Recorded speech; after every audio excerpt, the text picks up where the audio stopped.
and go. All right. So this is our all new unit is called the progressive era. It's called the progressive era. So on a new page, put up a new heading, the progressive era. Okay, so the progressive era roughly is the time from like 1900 to, you can even go as far as 1929, 1900 to 1929. Okay, and this is a time of social and political change in the United States. It's a time of social and political change in the United States with a large focus, a massive focus on a couple of big issues. Okay, so a massive focus on labor issues. Okay, labor issues. So this is going to be things like workers' rights, workers' safety, workers' wages, hours, all that kind of stuff. Things having to do with workers' rights. Also, child labor is going to be part of this. Okay, and the labor issues are largely a response to big business, a response to that rise of big business that we've been having. Okay, the other part of progressivism is going to be these social change movements. These are going to be movements like the women's rights movement. The other phrase that you want, do you know what the other word I used for, Eli? Do you remember the other word I used for the women's rights movement? I don't remember. Okay, if you don't have it in your notes, add it in there now. The other phrase is first wave feminism. First wave feminism. You guys are living today in an era of fourth wave feminism. So this is first wave.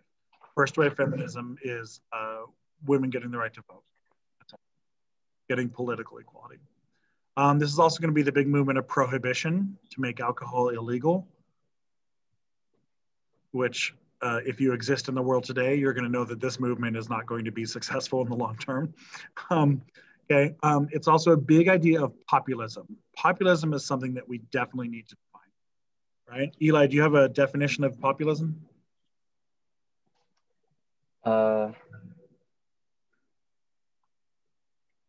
It was like in my notes, I have like a political strategy or like a movement that like unified the voices of the poor. Okay. And like a bunch of other groups that I didn't write down.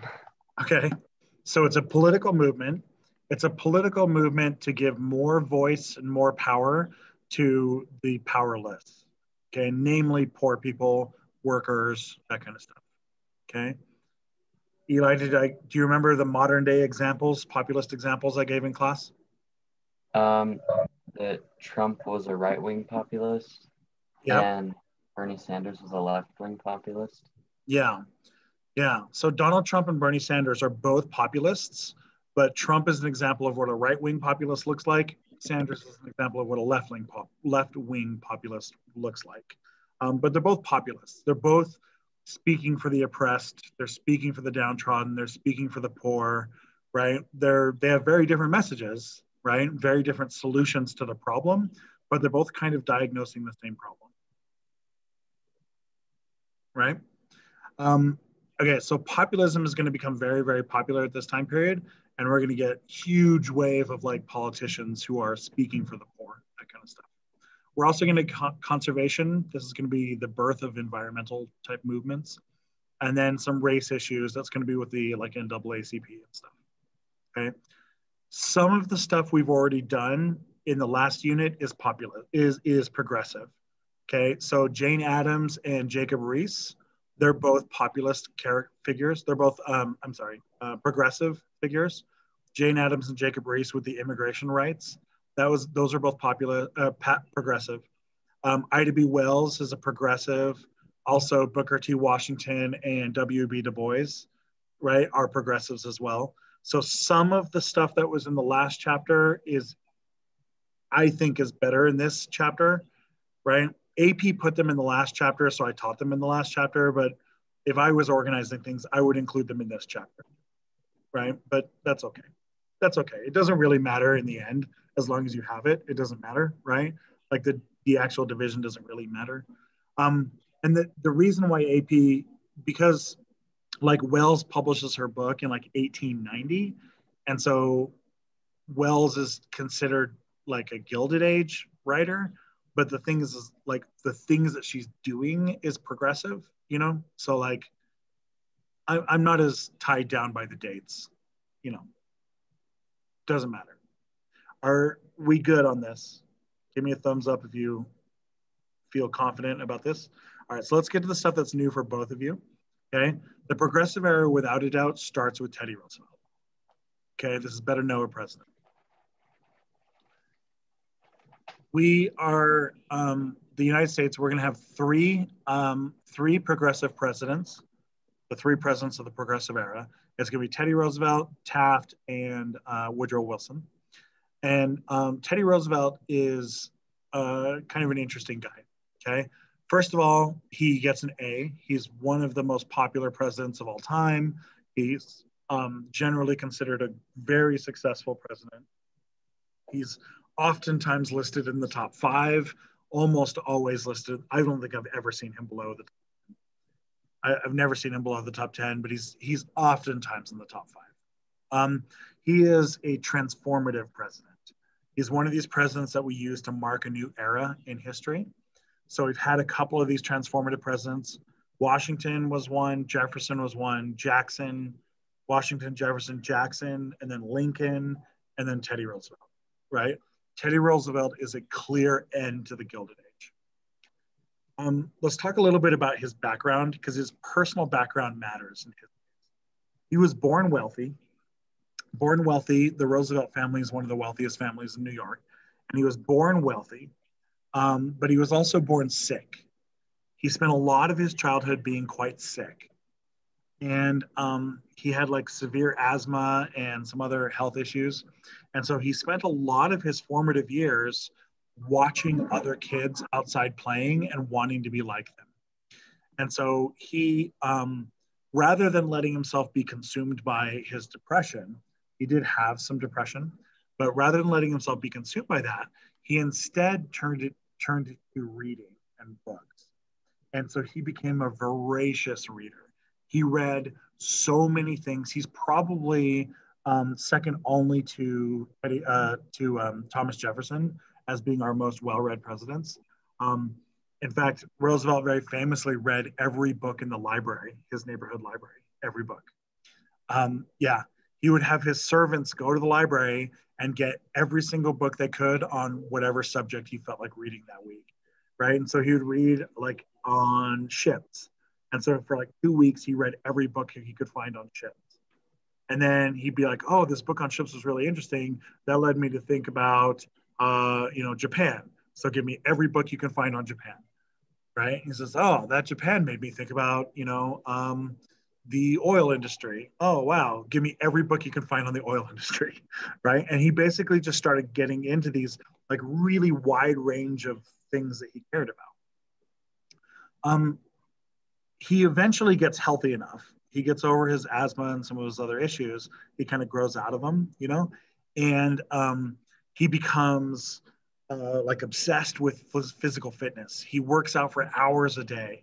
He plays sports all the time. He goes out and he's a wilderness guy. He goes hunting and horseback riding, and he gets out. He's going to become this kind of object of desire. In a lot of ways, I phrase that he's like our first celebrity president, because he's the first president who really just plays the crowd and works the crowd and gets populist support and gets crowds of people that just love him because he's funny. He makes jokes all the time. Plus, he's good looking and he's fit, and reporters will insult him or something, and he'll challenge them to boxing matches and stuff, and he'll sit there and do push-up contests with people in his speeches and stuff. He's just like this fun-loving dude that everybody likes. Okay. He's important for his square deal. Okay. So Teddy Roosevelt believes in something called a square deal. He is something of a philosopher president. He's read so much stuff that he kind of thinks like a philosopher. And he believes that if you're wealthy and powerful, that you have the moral obligation to help the weaker, to help the weak and poor. It's your moral obligation. This should sound familiar to you guys, right? Where have we heard this? Gospel of wealth. Okay. So if Gospel of Wealth is a religion, Teddy Roosevelt is a disciple. Okay. So he comes out of this Gospel of Wealth, but he's also deeply invested in the social gospel as well. What does the social gospel say?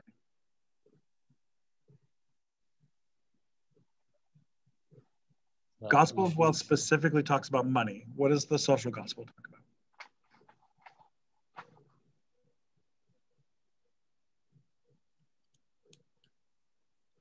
Isn't it just like everyone should help?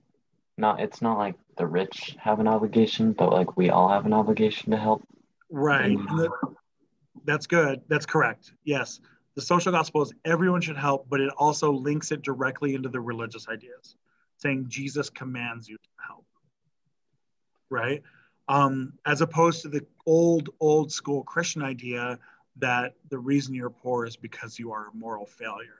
Right. God wanted you to be poor as like a test of your faith or as a punishment for bad things. The social gospel says, no, God doesn't want you to be poor. God wants you to help everyone around you. Right? Teddy Roosevelt very much believes in this.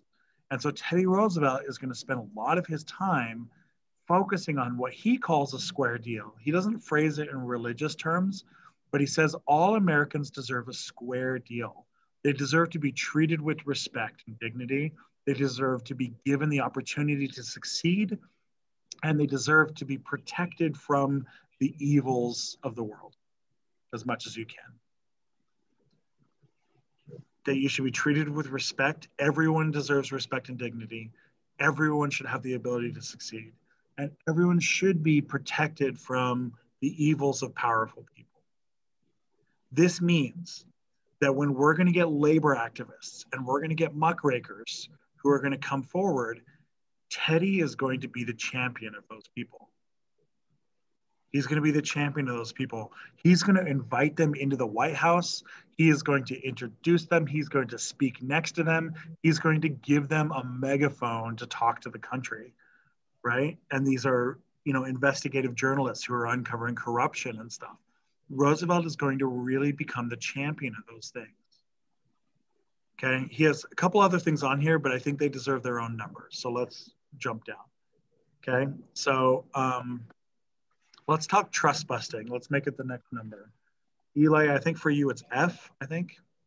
Should be F. Is that right? Eric, I think for you it'll be C. Eric, you have something else that I did with Eli last week that I'll maybe just post a separate video on it on the Spanish-American War and let you watch that. Or on one of the days where it's just you and me, we'll go cover it again. But I don't want to make Eli sit through that whole thing again. Okay? Okay, so trust busting. Let's make it our big number C. The order of things doesn't really matter, Eric. You'll be fine. Okay, so trust busting is breaking up monopolies. A trust is a monopoly. Okay, a trust is a term for a big company, a big like umbrella company that is filled with a whole bunch of smaller companies. That's what a trust is. Okay, and a trust is almost 100% of the time, a trust means monopoly. Okay. So the United States, the government, the Congress passed something called the Sherman Antitrust Act in 1890. The Sherman Antitrust Act in 1890.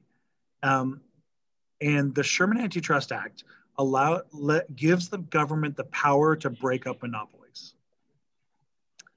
Roosevelt is the first president to really use it. It existed for the previous presidents, but the previous presidents just didn't really do anything with it. Okay. And Roosevelt uses it because he recognizes that these monopolies are hurting people, right? They're hurting consumers, they're hurting workers, they're hurting America. And so he basically breaks them up. The first big victory he has is Northern Securities versus the United States. And this is where Roosevelt goes after J.P. Morgan. J.P. Morgan seen right here. So J.P. Morgan is the third richest man on the planet. and he's a banker, and he controls most of the banking industry of New York at this time. And he's the third richest man on the planet. In this picture right here, the third richest man on the planet is beating a poor photographer with his cane for taking a picture of him, you know, to give you an idea of what kind of a rich guy we're dealing with here.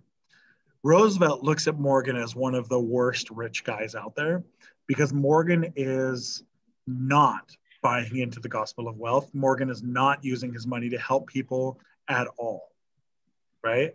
And Roosevelt looks at that as a moral failing, right? And he says, no, you can't do this. You can't be wealthy and oppressive, right? You have to be helpful. So he goes after J.P. Morgan. J.P. Morgan is actually the person that when Walt Disney designed Scrooge McDuck, this is the person that Walt Disney uses as the design for it, right? Okay, so Roosevelt wins. He takes Morgan to court, and the courts agree, basically. Congress puts him on trial. The courts agree that Morgan has a monopoly. They force his company to break up. It becomes like 5 or 6 different banks.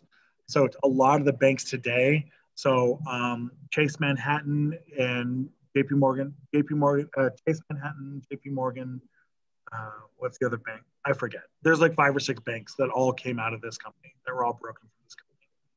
Okay.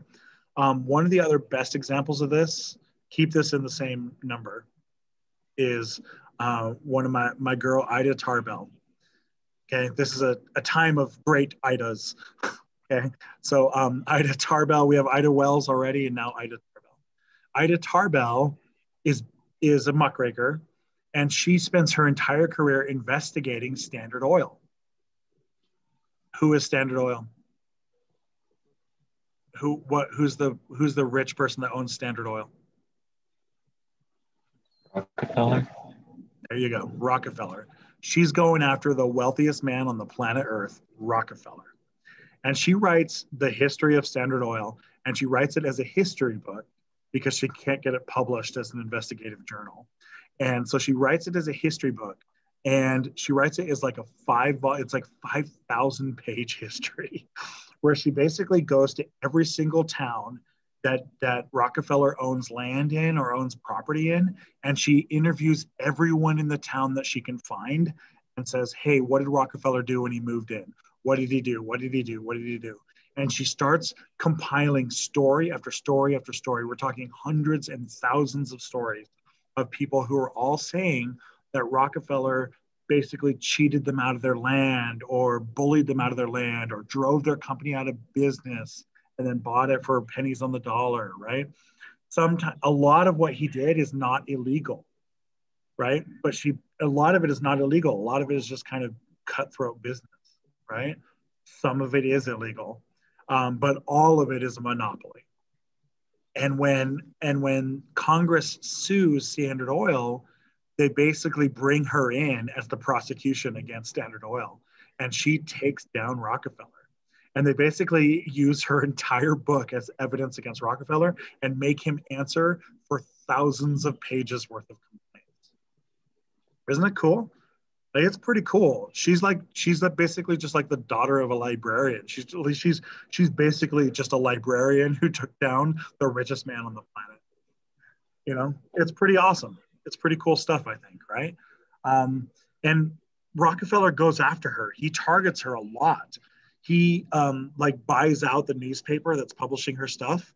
He just buys the newspaper and shuts it down because they won't stop publishing her stuff. And then he buys the magazine that's publishing her stuff. She gets to a point where she just publishes her stuff and she just gives it for free to anyone who will publish it, right? And she's like, I don't want any money for this. I just want the world to know what he's doing. And so they just start publishing it in different cities all across the country. And Rockefeller can't buy every single newspaper, right? But yeah, she actually ends up losing money going after Rockefeller because he just buries her in lawyers. But doesn't matter. She wins in the end. And here she is in a history class. It's pretty cool. I really like stories of the little guy fighting back against the big, powerful, rich guy. I always root for the underdog. So this is a good example. Now, trust busting is going to continue all through Roosevelt, Taft, and Wilson, but the process takes a long time. As you can expect, right? You're going after these super wealthy companies. These super wealthy companies have just teams and teams of lawyers, right? You're going after Standard Oil. Standard Oil comes after Ida Tarbell with 100 lawyers. All 100 lawyers bury her in like lawsuits and all these different like files for injunctions and all this other stuff, right? And here she is, just one librarian trying to work her way through things, right? So it takes a while. Most of these trust busting cases take like 10 plus years, 10, 15, 20 years. Okay, so a lot of the cases that start during Roosevelt don't actually get finished until Wilson. So Wilson actually doesn't like trust busting.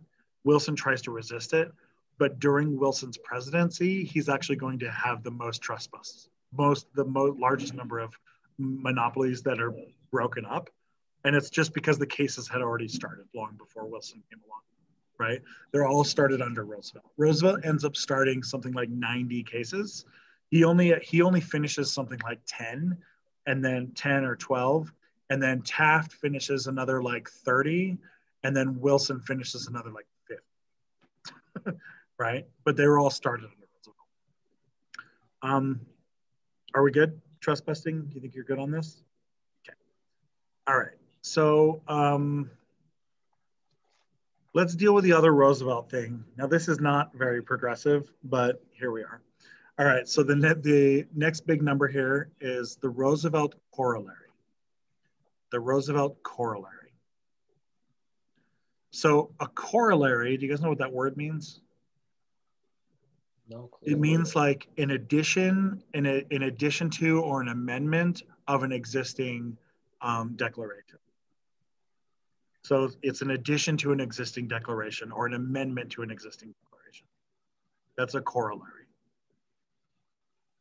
Right? So if I gave you guys like the syllabus to my class and had all the rules to my class, but then I found that like some problem in my rules, you guys like, figured some like loophole to like cheat your way to an A or something like that, right? I would issue a corollary to my syllabus saying everything in my syllabus is correct, but I've also added this.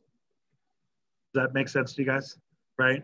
If you're a Mormon, if you're a believing Mormon, then you will believe that the Book of Mormon is a corollary to the Bible, right? Like it's an addition to the Bible, right? Does that make sense to you guys? Okay. All right. Roosevelt corollary is in addition to the Monroe Doctrine. This is an addition to the Monroe Doctrine. It modifies the Monroe Doctrine. So, what does the Monroe Doctrine say?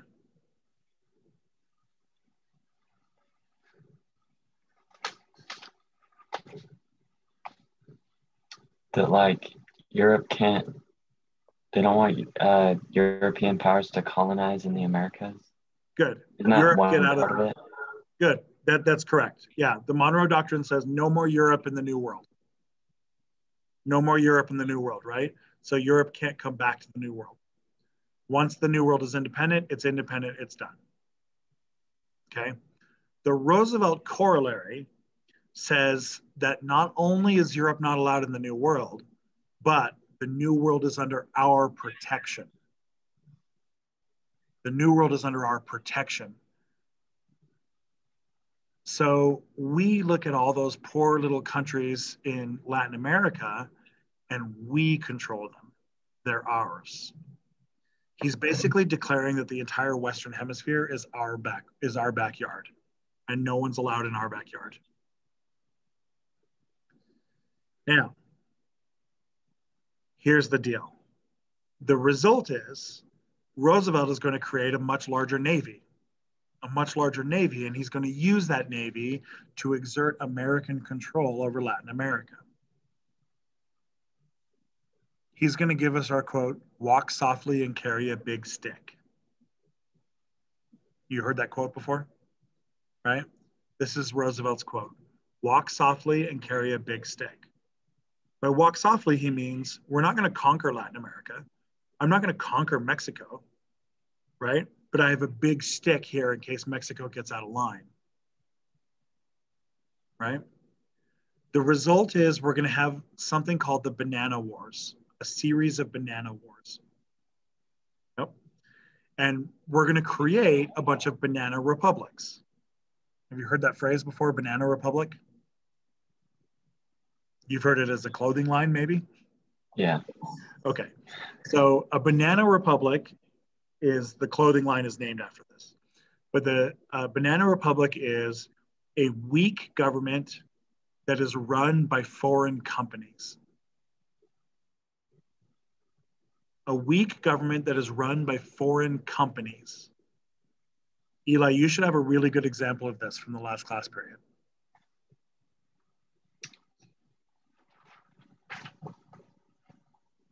Oh, is it the guy who was in Hawaii? Uh-huh. Who controlled Hawaii? Sanford Dole, the There you Dole go. Company. Pineapples, Yeah. right? So put here under the Roosevelt, under the Banana Republic, an example would be the Pineapple Company controlling Hawaii, the Pineapple Company controlling Hawaii, or the Banana Company controlling Nicaragua. That's where Banana Republic comes from. Okay. The United States is basically going to overthrow a bunch of governments throughout Central America and the Caribbean in order to make sure that they are doing business with the United States.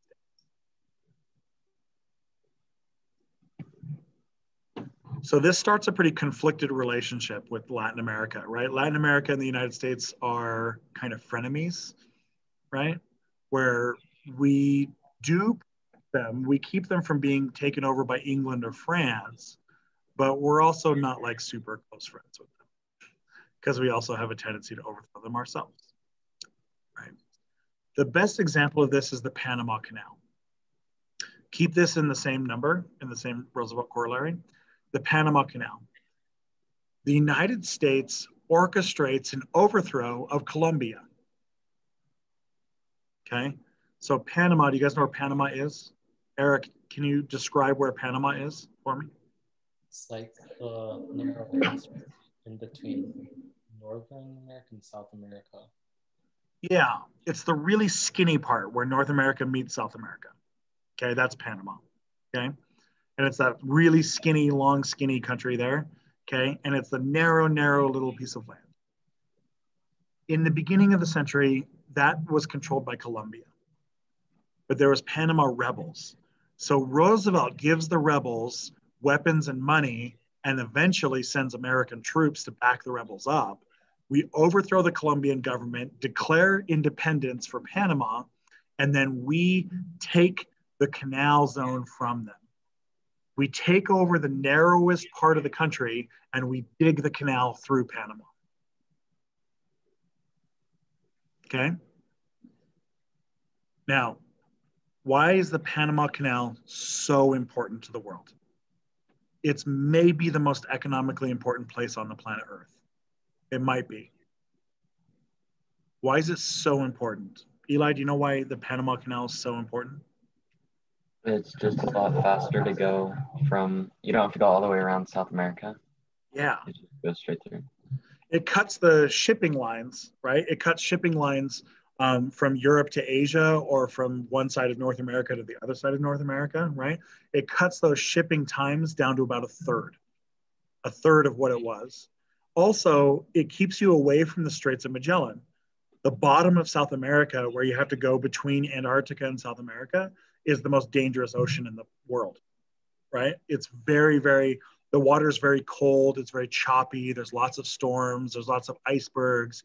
It's very, very dangerous.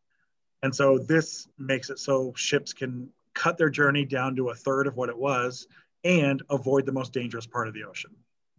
So a pretty good deal, huh?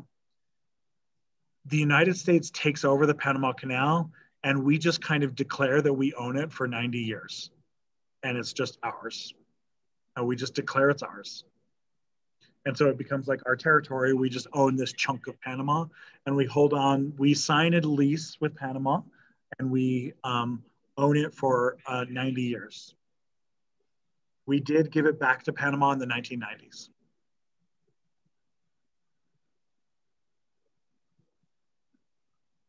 Okay. All right, so this is an example of like, it's not very progressive to take over all these countries. That's not a very progressive idea, but this is kind of a conflict of the time period, right? At this time period, Europe is also taking over all of Asia and Europe is also taking over all of Africa, right? So this is the height of imperialism. Americans look at this as we're not as bad as the Europeans because, you know, Panama is an independent country now and we're paying them to use the canal, right? We built this canal for them and now we give it back to them. Today, the canal is completely owned by Panama. It's theirs, right? But, you know, we did own it for 100 years. So, okay. I think we're good to stop there for now.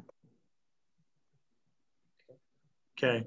All right. So I want to, in your assignment today, okay, the discussion of this week is the Jungle by Upton Sinclair. Okay. The Jungle by Upton Sinclair is our discussion for the week. And it is a book about, it's a book written from the Progressive era. And it's about the meat packing industry of Chicago. Okay. Where Upton Sinclair is a muckraker.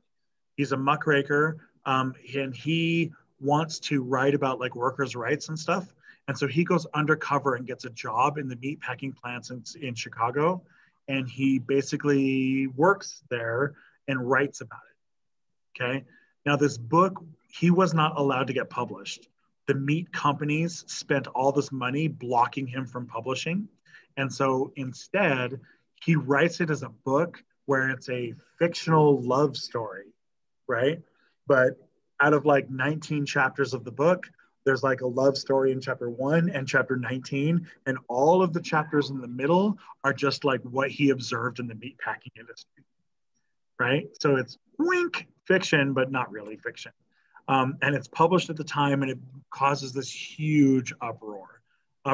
And Roosevelt actually invites Upton Sinclair to the White House, dines with him, right? It causes this huge problems in the country, okay? It's great because it's a really good example of the progressive era, okay? In class, we read it today for about a half hour, but you guys need to read it on your own. If you guys read it and then just we can discuss it on Wednesday before we're gonna have a quiz. But on Wednesday, you will have a quiz on the Jungle, okay? So if you read it, it's not very long. It's only like 7 pages. I only took parts of it, right? It's like a 200-page book that I excerpts from it. I want you to read through those and then we can do like a little bit of a discussion on Wednesday, okay? I want you to look for 3 specific things in the book. You want to write these down so you can look for these. I want you to look for government corruption, issues of government corruption, issues of workers' rights, and issues of health violations, health problems.